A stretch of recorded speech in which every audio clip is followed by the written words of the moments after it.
Hi, I'm Andrew Giles. We're here in Chicago, the Windy City. Behind me is the center of the gay community of Chicago, but it hasn't always been that way. Matt Ross gives us a look into Chicago's gay history.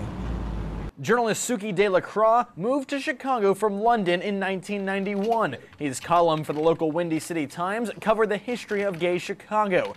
That topic evolved into a book. And eventually it got to the point where somebody had to write a book and nobody else was going to do it.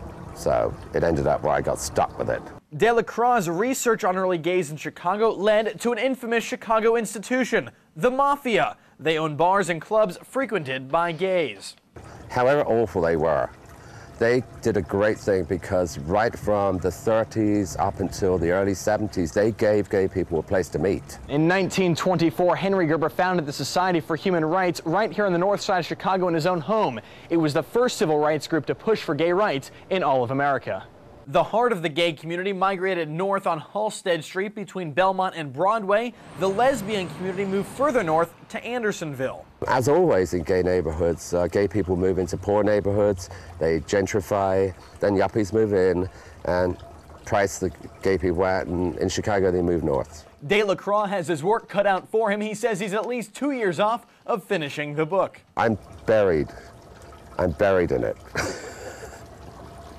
Chicago is nearly 1,000 miles away from New Orleans, but for journalists, the Hurricane Katrina coverage is still close at hand. Brittany Monroe talked to 3 members about their experiences. Thanks, Andrew. It's now been almost 4 weeks since Hurricane Katrina hit the Gulf Coast, but there's still so many stories to tell, including some right here. Arthur Stern, director of publication at Loyola University's newspaper, lives and works in New Orleans. He evacuated the day before Katrina hit.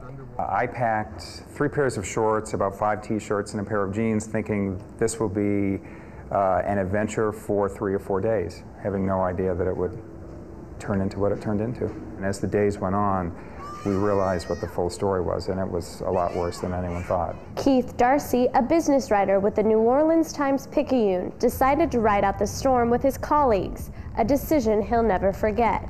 Very quickly Tuesday morning, fear, very real fear that we couldn't keep reporting, we couldn't keep producing even an internet paper, and our window of getting out was quickly closing, and that there was very real danger. Other reporters, like Michael Beagle with LSU's Daily Reveille, traveled into New Orleans to cover the aftermath.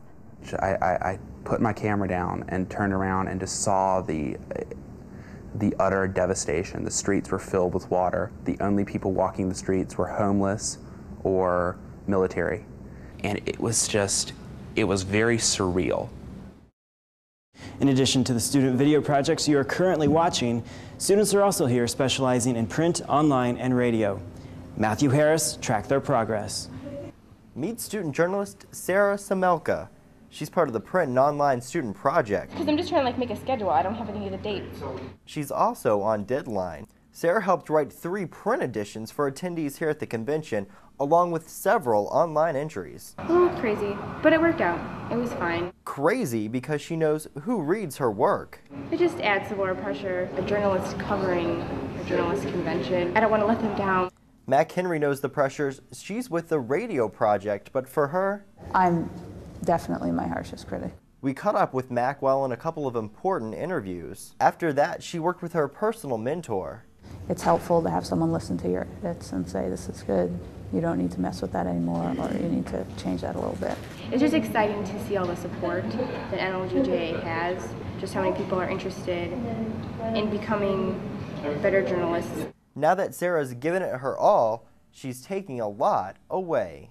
I'm going to take away some contacts, networking stuff. Sarah and Mac are just 2 of the 20 participants. To see everyone's project, log on to the website at nlgga.org. And that concludes our student video project. I'm Andrew Giles. Thank you for watching.